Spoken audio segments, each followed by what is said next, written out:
అంటే మరణించిన వాడు అక్కడే ఉంటాడా? మరణించిన వాడు మాట్లాడతాడా? మరణించిన వాడు దేవునికి చెబుతాడా?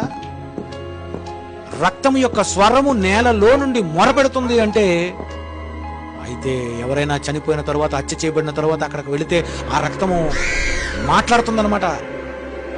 ఈ చనిపోయిన వారు ఏమవుతారన్న దాని గురించి ఇవి ప్రజల మధ్యకు రకరకాలుగా ఎలా వెళ్ళాయో అది ఈరోజు నేను చెప్తాను.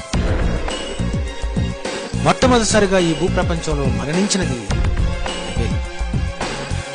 హేబేలు హత్య చేయబడ్డాడు. ఓ ఆదా ఓ సిల్లా, నా పలుకు వినండి, నా ప్రసంగం వినండి, నా మాటలు వినండి. లేమకు భార్యలారా, నా మాట ఆలకించుడి. నన్ను గాయపరిచినందుకై నేను ఒక మనుషుని చంపాను, నేను మర్డర్ చేశానని చెప్తున్నాడు భార్యలతో.